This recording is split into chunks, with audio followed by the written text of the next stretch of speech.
The snow came sideways, sharp and restless, sweeping through the cottonwood trees like it had a mind of its own.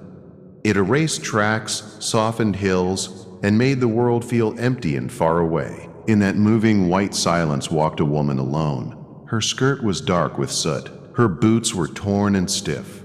Her shoulders were thin under a worn shawl that no longer held warmth. But she kept walking one step after another, as if stopping would mean she vanished completely. Her name was Marbell Jameson. She had been walking since before sunrise, passing wagons that never slowed and homes that shut their doors when they saw her coming. The cold cut into her face, but she did not flinch. Cold was honest. It did not pretend to care. What had broken her was not the winter. It was the long nights when no one spoke her name. Nights when the fire was gone, the house was gone, and even the small grave she should have had did not exist. By the time she reached the edge of town, the church bell rang for evening prayer. The sound rolled over the rooftops like a warning. Smoke rose from chimneys, but no one stood outside. This was not a town that welcomed strangers after dark. Marbell tightened her shawl and stepped into the frozen ruts of the road. Two boys playing near a porch looked up, saw her blackened skirt and wind-burned face, and ran inside without a word. A dog barked once, then hid. She felt invisible and exposed at the same time. At the general store, she paused before opening the door. She already knew the answer, but hope was a stubborn thing. Inside, warmth rushed over her skin. The smell of flour and old wood filled the air. A pot-belly stove glowed in the corner. Mrs. Bess Millie Tibbet stood behind the counter counting matches. She did not look up. Marbell cleared her throat. She said she could sweep, fold cloth, or just sit by the stove until the snow eased. Mrs. Trimmer Tibbet finally looked up. Her eyes were sharp and tired. She said she remembered Marbell, Jameson's wife from the ridge near Stony Ford. She said she heard the house burn down. She heard the baby was lost too. Marbell said nothing. Mrs. Tibbet shrugged and said, "Fire comes when it wants." Then she went back to her matches. Marbell turned and walked out into the cold again. The church door was locked. She leaned against the rail, her hands numb, her breath thin. The bell tower loomed above her, dark against the snow. She did not cry. She had run out of tears long ago. She stood still and let the cold take what it wanted. Then she heard footsteps, soft, uneven. She turned. Two little girls stood near the edge of the square, barefoot, coats too thin, tangled hair. They stared at her without fear. One held a wooden button. The other clutched a broken locket on a string. The louder one asked if she was hungry. Marbell blinked. She said she did not have a porch. The girl nodded, like that made sense. The quieter twin reached out and touched the hem of Marbell's skirt. Her fingers came back black with soot. The louder one asked what it was. Marbell said it was from a fire. The quiet twin hugged her without warning. Small arms, fierce grip, like she already knew something grown people had forgotten. The louder girl said they needed a bride for their father. Marbell felt the words hit her harder than the cold. She said she only wanted a place to be still. The girl nodded and said that was close enough. They took her hand and led her away from the church, down a narrow lane lined with trees heavy with snow, past a leaning fence, past a barn that had seen better years, toward a small house with light in the windows and smoke curling from the chimney. The porch sagged. The chair rocked in the wind, but the light was warm. Inside, the smell of stew wrapped around her like something she had almost forgotten. The girls ran ahead, shouting that they brought a bride. A man stood up from a bench near the fire.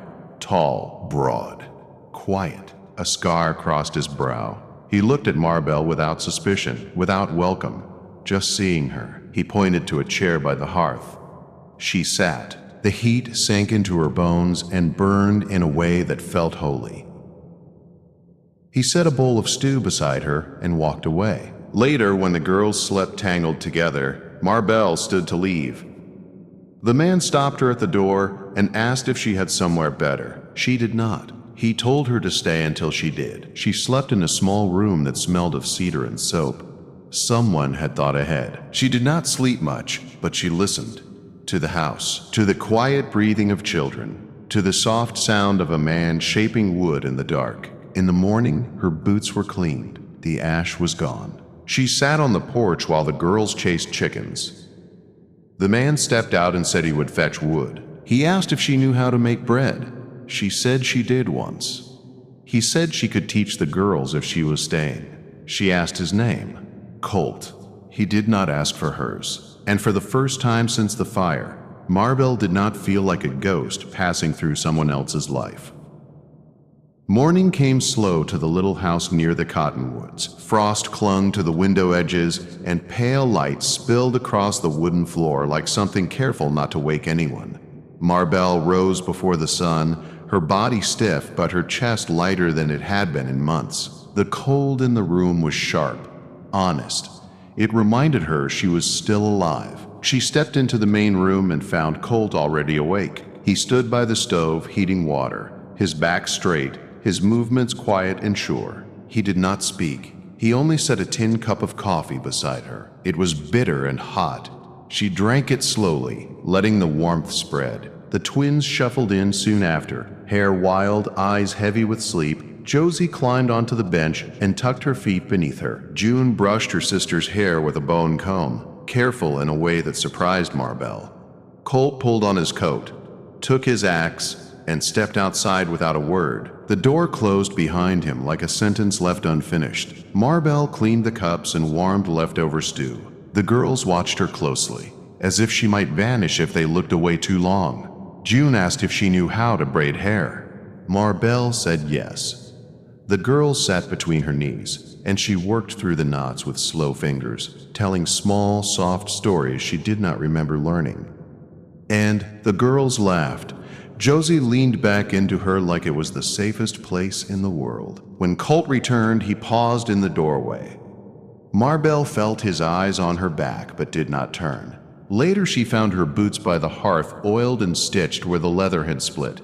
He had not asked if she planned to stay. He was already acting as if she might. That evening, she offered to cook. The stew was thin and a little too salty, but the girls ate every bite. Colt ate in silence. Afterward, Marbell noticed an apron hanging on a hook near the pantry. Old, soft, once white. She did not touch it. She used a towel instead. That night, the girls woke crying. Nightmares. Josie clung to Marbell's neck, her body shaking.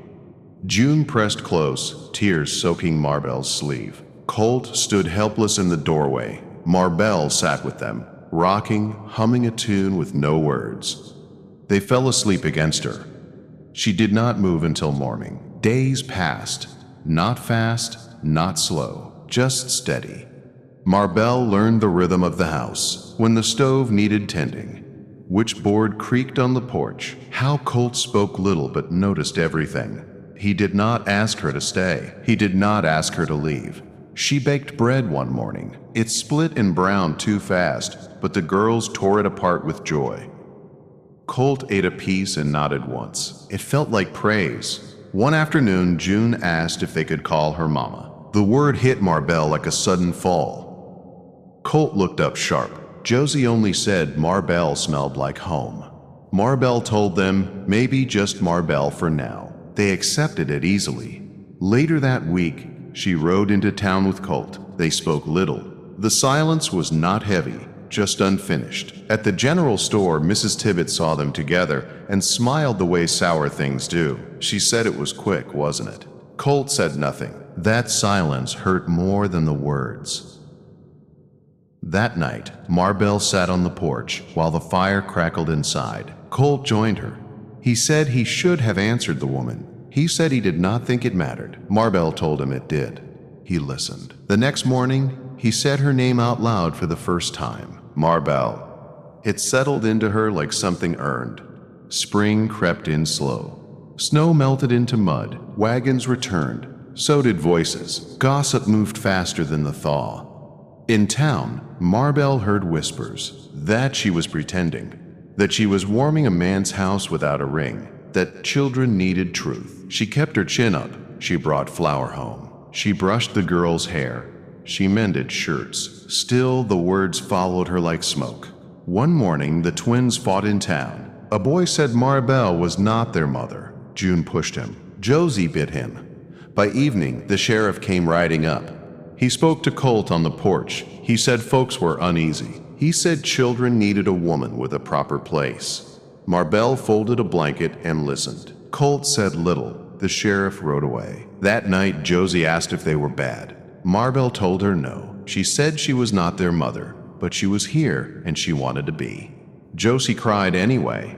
Later, Maribel stood on the porch with Colt. She asked him what she was there. He told her what she did. He did not name her place. She asked if he would ever ask her to stay. He asked if she would say yes. She said not yet. She said she needed to remember who she was first. He accepted that. A storm came without warning. Wind howled. Snow fell thick and wet. The twins ran for the barn. Josie lost a carving by the creek and went looking for it. Maribel went after her despite the cold biting deep. She found Josie huddled behind a rock, shaking, crying over the lost wooden bird. Maribel pulled her close and told her she mattered more than any carving. She carried her home through the storm, legs burning, breath thin. Colt opened the door before they reached it. He took Josie into his arms and looked at Maribel like she had brought back something sacred. That night, by the fire, Colt told her the bird was the first thing he had made since his wife died. Maribel told him she never got to bury what she lost. Only ash remained. He listened. He showed her a small box. Inside were names that girls had written trying to spell hers. Crooked letters, backward shapes, but hers. Maribel placed her burned wedding ring on the mantle. She said she had been someone else once. Colt asked who she was now. She said she did not know, but she thought the girls did. Outside, the snow kept falling. Inside, the fire burned steady. And though the town watched and whispered, something in that house had already begun to take root, quiet and stubborn, like a promise no storm could easily erase. Spring opened the land the way a wound slowly learns to heal. Mud clung to boots, fence posts leaned. The air smelled of wet earth and new grass. With the thaw came people. Wagons rolled again. Doors opened, and tongues loosened. Maribel felt it in town before she heard it spoken. Eyes lingered too long. Smiles tightened. Her name moved from mouth to mouth like something being tested for weakness. She did not stop going. She bought flour and needles. She stood straight. She came home. One afternoon, 3 men rode up to the gate. Their horses were strong. Their faces were not kind. At the front was Hiram Blass, a neighbor who had always measured others by what he could take from them. Colt was chopping wood when they arrived. Maribel was shaking out a quilt on the porch. The twins were inside threading buttons onto string. Hiram tipped his hat and smiled thin. He said the town was uneasy. He said it did not look right. A woman living in a man's house without a name to back it. He said children needed order. He said land disputes had a way of returning when folks stopped acting proper. Colt stood still, axe resting in the stump. He said nothing. Maribel stepped down from the porch. Her voice did not shake. She said she had earned her place with work and care. She said she had knelt in mud to find a child in a storm. She said names written on paper had never kept anyone warm at night. Hiram laughed once and said the town would be watching. After they left, Maribel's knees gave out, not from fear, but from the weight of standing up after so long bent low. Colt said nothing then, but that night when the girls were asleep, he sat across from her at the table. He said they would come again. She said she was tired of running from people who had never built anything worth defending. She laid her burned marriage paper on the table. She said she had lost more than a husband and a child. She had lost the name that made her real in the eyes of others. Colt took down his late wife's apron from the hook. He held it out to Maribel, not like a memory, but like a choice. He said the house needed a woman who stayed when it got hard. Maribel tied the apron around her waist. The cloth fit like it had been waiting. The next morning, the twins placed 2 wooden birds on the porch rail. One was chipped, one had a crooked wing. June said they were for luck. Josie said they were for staying. Word spread faster than spring rain. Some said Colt planned to marry her. Some said he would not. Some said she was clever. Others said she was trouble. Then the sheriff came again. This time he did not bring warnings. He brought papers. He said a hearing had been called. The town wanted answers. Marbell went pale, but she did not hide. On the day of the hearing, the church filled fast. Benches creaked, murmurs rose and fell. Marbell stood beside Colt at the front. The twins sat behind them, feet swinging, hands locked tight together. Mrs. Tibbet spoke first. She said Marbell had no claim, no ring, no blood, no record. She said children needed certainty. Others followed, some kind, some cruel, some afraid of change they could not name. When it was Marbell's turn, the room went quiet. She did not speak long. She said she had nothing left to lose but the place she had built with her hands and heart. She said a home was not walls or paper, but the people who chose to stay when storms came.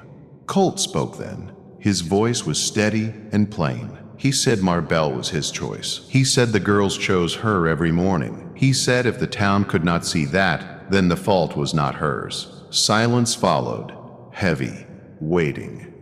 The sheriff cleared his throat. He said there was no law against what they had done. He said kindness was not a crime. He said the matter was closed. The room did not cheer. It did not need to. Some faces softened, others hardened, but the door was open. That night, Colt and Marbell sat on the porch while the girls slept. The air was warm for the first time. Frogs called from the creek. Colt said he had a ring now, not a fine one, just honest metal. He said he would ask properly if she wished. Marbell looked out at the dark fields. She thought of ash and silence and walking alone through snow. She thought of small arms hugging her waist. She thought of a name spoken out loud. She said yes. They married quiet.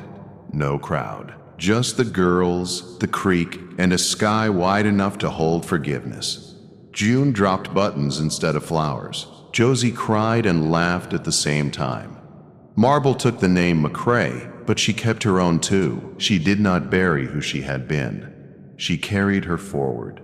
Years later, people would say the house near the cottonwoods was the warmest place in winter.